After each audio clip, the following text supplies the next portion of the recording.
দিয়ে থাকি, কারো এসি দিয়ে থাকি, কিন্তু দেখেন তাও কিন্তু প্রচন্ড গরম, তাপমাত্রা বেশি, আমরা সহ্য করতে পারি না।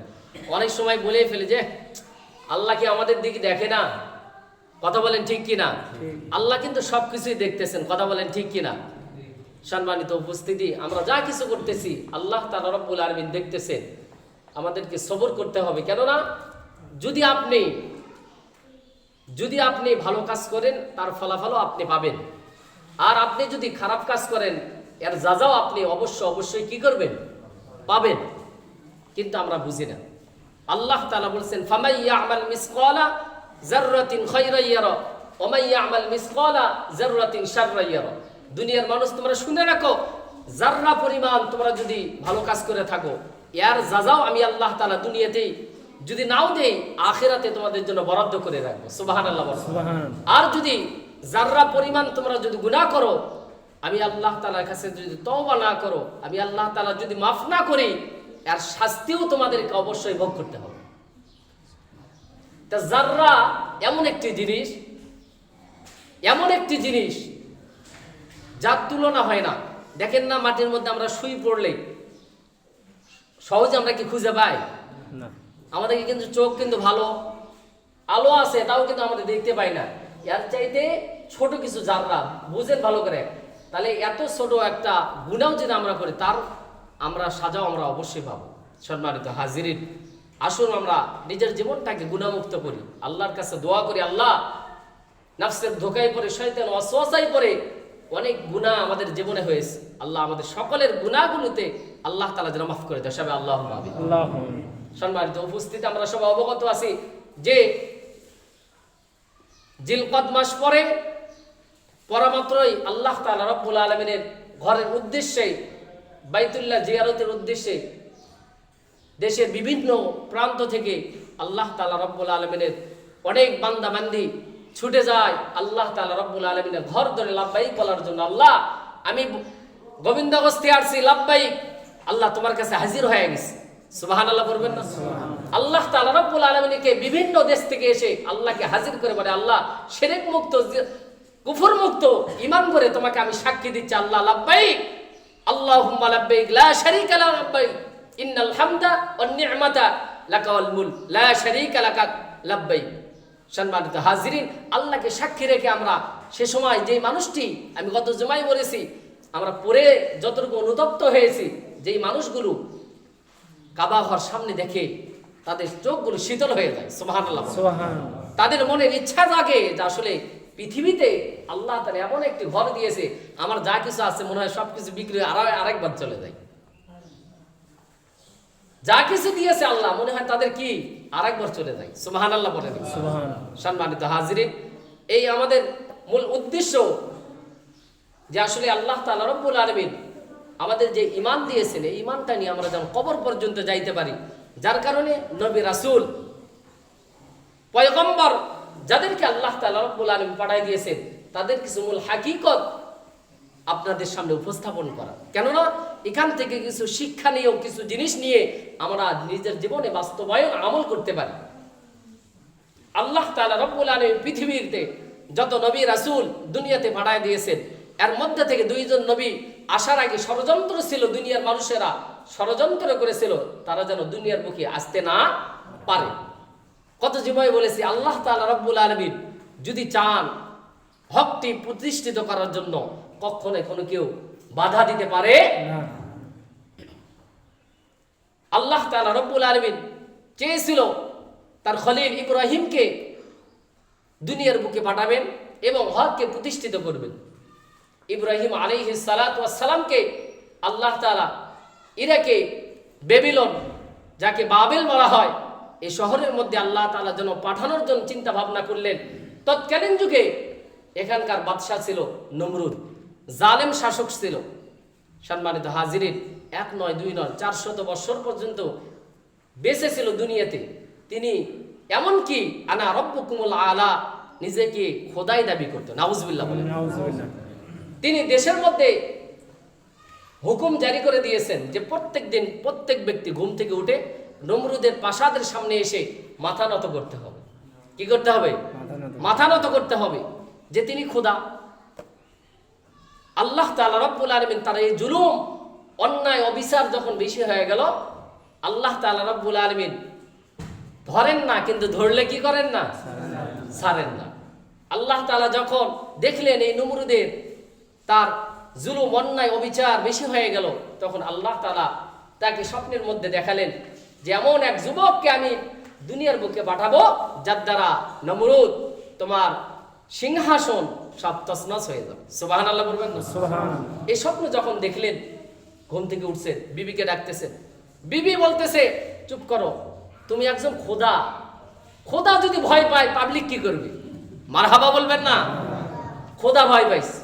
সম্মানিত হাজিরিন, এদের কিছু সময় গল্প শুনি যে আসলে মানুষ, আমরা স্বপ্নে দেখি অনেক কিছু খাইতেছে। এক ব্যক্তি স্বপ্নে দেখতেছে যে লাল শাক দিয়ে ভাত খাচ্ছে। কি দিয়া? কথা বলেন একটু, কি দিয়া? লাল শাক দিয়ে ভাত খাচ্ছে। তো তিনি স্বপ্নের মধ্যে দেখতেছেন খুব চাবাইতেছেন, কিন্তু চাবাইছে না। তো তিনি মনে মনে খাচ্ছেন আর চিন্তা করতেছেন যে মনে হয় একটু শাকগুলা বয়স হয়ে গেছে, যার কারণে চাবান যাচ্ছে না। হঠাৎ করে ঘুম ভেঙে যায়, খেতার অবস্থা কাই কি করতেছে? খেতা চাবাই একবারে শেষ করে ফেলতেছে। নমরুদ চিন্তা ভাবনা করলো, আসলে আমি স্বপ্নে যে দেখছি আসলে বাস্তবে এরকম কিছু হবে। তো ওই খেতা সাবানের মতো একটু টিটকারি মনে করে, তামাশা মনে করে চুপ করে। আবার যখন দেখলেন পরবর্তীতে যারা জ্যোতিষী ছিল তাদেরকে ডাক দেওয়া হলো, গণক তাদেরকে ডাক দেওয়া হলো। তারা বলল, দেখেন এমন একজন পৃথিবীতে আসবে যার দ্বারা আপনার এই সিংহাসন কোনো কিছু থাকবে না। মারহাবা বলবেন না? তিনি তখন চিন্তা ভাবনা করলেন মন্ত্রীদেরকে নিয়ে যে আসলে জন্ম নিয়ন্ত্রণ করা দরকার, অথবা যে ছেলেরা হয় তাদেরকে দুনিয়ার বুক থেকে বিদায় করে দেওয়া দরকার। এই মন্ত্রীদের পক্ষ থেকে আজর ছিল সবচাইতে বিচক্ষণতা মন্ত্রী, তাকে দায়িত্ব দেওয়া হলো। আল্লাহ তাআলা রব্বুল আলামিন আসমানে সিদ্ধান্ত নিয়েছেন, এ নমরুদ তুমি সিদ্ধান্ত নাও, আর তুমি যে সিদ্ধান্ত দিয়েছো যে এই আজরকে দায়িত্ব দিয়েছো যে সন্তান যেন দুনিয়ার বুকে না আসে, আর আমি আল্লাহ আসমানে সিদ্ধান্ত নিয়েছি এই আজরের ঘরে আমি আল্লাহ তার এই সন্তানকে পাঠাই দেব। সুবহানাল্লাহ। একটু জোরে বলেন না ভাই? মুসলমান বন্ধু একটু খেয়াল করেন, আল্লাহ রব্বুল আলামিন আসমানের মধ্যে সিদ্ধান্ত নিলেন আমি আল্লাহ তাআলা নমরুদের সব সিংহাসন সবকিছু তছনছ করে দিব। রব্বুল আলামিন আজরের ঘরে আল্লাহ তাআলা রব্বুল আলামিন পয়গম্বর ইব্রাহিমকে পাঠায়া দিলেন। সমস্ত কিছুই বিপদের মধ্যে আল্লাহ রব্বুল আলামিন তার মাথার মধ্যে ইব্রাহিম আলাইহিস সালাতু ওয়াস সালামের মায়ের মাথার মধ্যে বুদ্ধি দিয়ে দিলেন, আজরের মন্ত্রীর মাথার মধ্যে বুদ্ধি দিয়ে দিলেন যে অনেক কষ্ট করে আমরা সন্তান পেয়েছি, আর এই সন্তানটা আমরা এমন এক জায়গার মধ্যে প্রসব করব যেন নমরুদ কখনোই জানতে না পারে। মারহাবা বলবেন না? এটা কার কৌশল? আল্লাহ। রব্বুল আলামিন বলে, ওয়া মাকারু ওয়া মাকারাল্লাহ ওয়া মাকারু ওয়া মাকারাল্লাহ আল্লাহু খায়রুল মাকিরিন। আমি আল্লাহ রব্বুল আলামিন যা জানি, দুনিয়ার মানুষ তোমরা শোনো, তোমাদের কখনোই জানা কখনোই সম্ভাবনা নাই। আমি আল্লাহ রব্বুল আলামিন যা করতে পারি তোমরা কখনোই তা করতে পারবে না। আমি আল্লাহ রব্বুল আলামিন আসমানের মধ্যে সিদ্ধান্ত নিয়েছি পয়গম্বর ইব্রাহিমকে দুনিয়ার বুকে পাঠায়া দিব। একবার জোরে বলবেন কি ভাই? সুবহানাল্লাহ। ইব্রাহিম পয়গম্বর দুনিয়ার বুকে আসলেন, গুহার মধ্যে মা রেখেছেন। দিনের বেলা মা যান ইব্রাহিম পয়গম্বরকে দুধ পান করে যখন চলে আসেন, মা চিন্তিত থাকেন।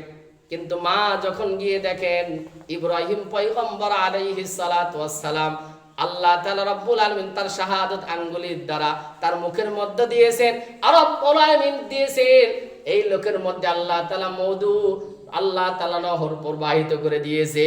সুবহানাল্লাহ। মা চলে আসে, মা চিন্তিত থাকে।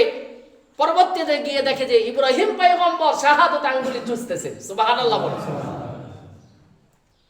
রব্বুল আলামিন ইব্রাহিম পয়গম্বরকে যখন এরকম করতে করতে বড় করে ফেললেন, এক পর্যায়ে ইব্রাহিম পয়গম্বর দুনিয়াটা দেখলেন, দুনিয়ার আলো বাতাস দেখলেন। দেখার পর ইব্রাহিম পয়গম্বর আলাইহিস সালাতু ওয়াস সালাম কে আজর যখন নিয়ে নমরুদের সামনে আসলেন, নমরুদ তার সন্তানটা দেখে নবী আলাইহিস সালাতু ওয়াস সালামের চেহারার দিকে দেখলে আল্লাহ তাআলা গুনাহ মাফ করে দেয়। তাদের চেহারা আল্লাহ তাআলা এত নূরে লাবণ্যতা দিয়েছেন, আল্লাহ তাআলা এত সৌন্দর্য দিয়েছিলেন, মায়াবী চেহারা দিয়েছিলেন। আল্লাহ তাআলা রব্বুল আলামিন এগুলো সবকিছু করলে ওরা কথা বলেন ঠিক কিনা? ঠিক। আল্লাহ তাআলা এত সুন্দর চেহারা দেওয়ার কারণে নমরুদের সামনে যখন আযান নিয়ে এসেছে, নমরুদ তাকায় দেখতেছে, মারহাবা বলেন, মারহাবা বলতেছে, এই যে আমার সন্তান। নমরুদ বলতেছে, দেখো এই সন্তানকে দেখে মনে হচ্ছে না যে কিছুদিন আগে জন্মগ্রহণ করেছে, এই সন্তানকে বেঁচে রাখো আর কিছুদিন পর পর আমার কাছে নিয়ে আসবা। আল্লাহ বলে আমি আল্লাহ তাআলা একে বাঁচিয়ে রাখতে চাই। সুবহানাল্লাহ। মুসলমান বন্ধু, ইব্রাহিম পয়গম্বর আলাইহিস সালাতু ওয়াস সালাম আস্তে আস্তে এরকম ভাবে বড় হতে লাগলেন। এক পর্যায়ে বাবাকে জিজ্ঞাসা করলেন, বাবা আপনি এগুলো কি বানান? বাবা ডাক দিয়ে বললেন, বাবা ইব্রাহিম, এগুলো আমি মূর্তি বানাই, এগুলো আমি খোদা বানাই। তার মাকে একদিন জিজ্ঞাসা করতেছেন, মা ও মা বলো তো তোমার সৃষ্টিকর্তাকে? তার মা ডাক দিয়ে বলে, বাবা আমাকে সৃষ্টি করছে, আমাকে খাওয়াই যেহেতু তোমার বাবা, আমার সৃষ্টিকর্তা ঈশ্বর হলেন তোমার বাবা। ইব্রাহিম ডাক দিয়ে বললেন, তাহলে বলো মা আমার বাবার সৃষ্টিকর্তাকে, ঈশ্বরকে, খোদাকে? বলে তোমার বাবার খোদা হলো নমরুদ। বলে নমরুদের খোদাকে? বলে বাবা আর বলো না, যা বলেছো চুপ থাকো। বলে মা কেন? নমরুদের তো একজন খোদা আছে। বলে না আর বলা যাবে না, নমরুদ হলে নিজেই খোদা। বলেন না নাউজুবিল্লাহ। ইব্রাহিম পয়গম্বর এরকম ভাবে যখন আর একটু বড় হতে লাগলেন, আল্লাহ রাব্বুল আলামিনকে তালাশ করা শুরু করে দিলেন।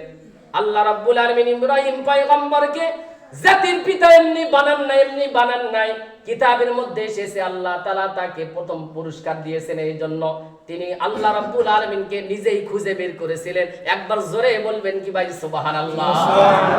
ইব্রাহিম পয়গম্বর আল্লাহ রাব্বুল আলামিনকে খোঁজা শুরু করলেন। যখন সূর্য উঠলো চিন্তা করলেন ইনি মনে হয় আমার খোদা, সৃষ্টিকর্তা।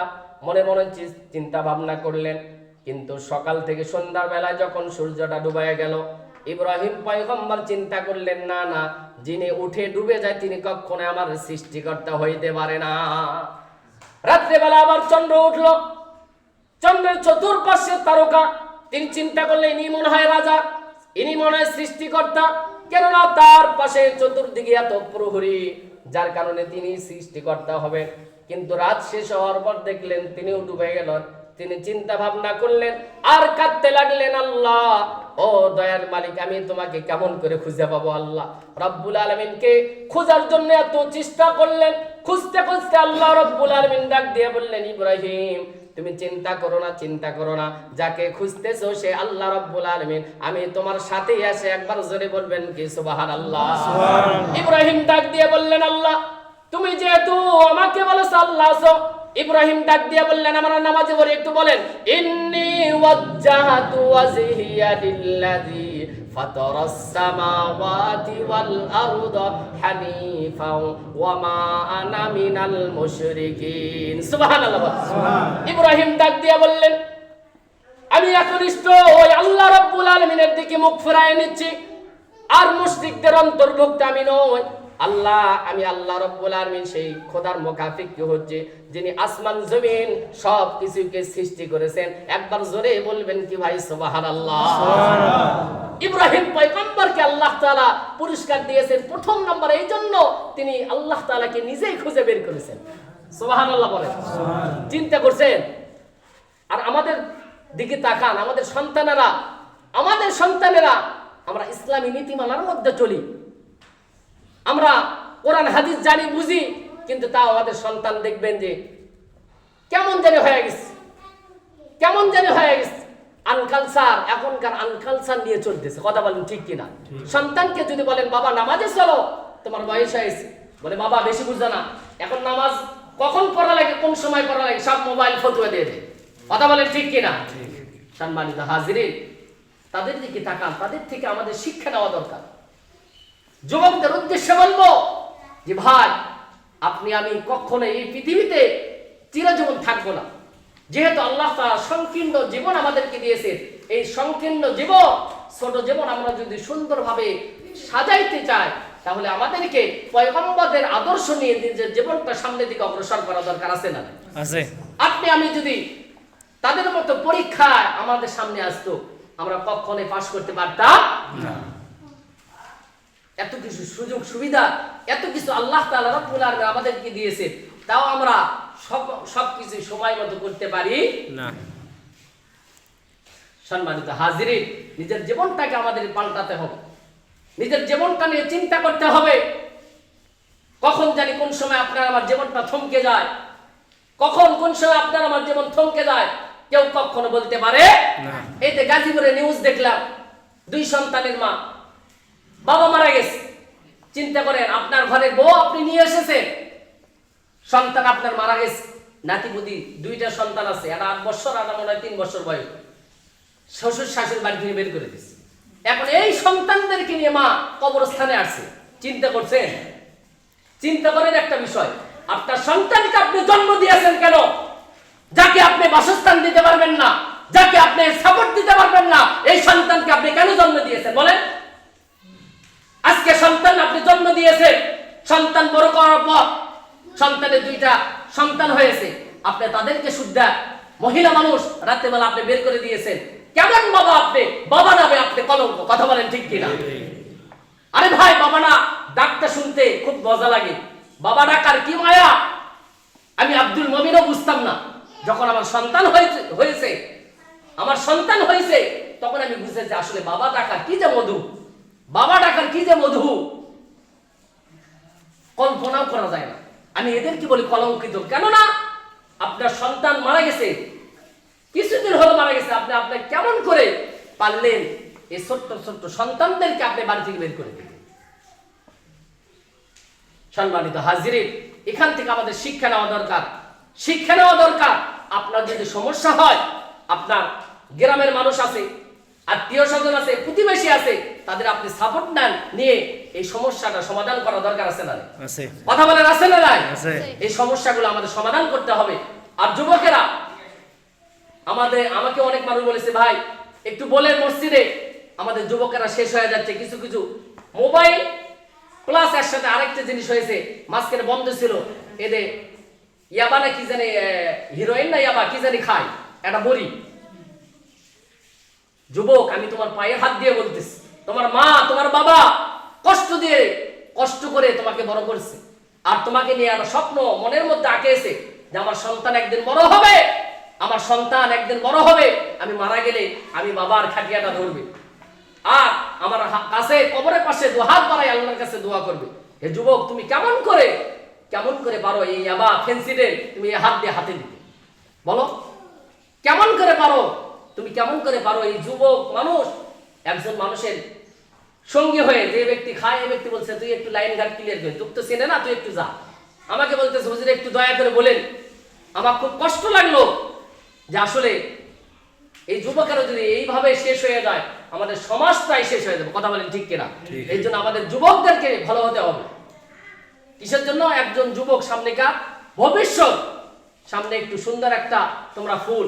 এই জন্য আমি অনুরোধ করবো যুবক ভাই, তোমার জীবনটা তুমি এই বয়সে তুমি শেষ করে দিও না।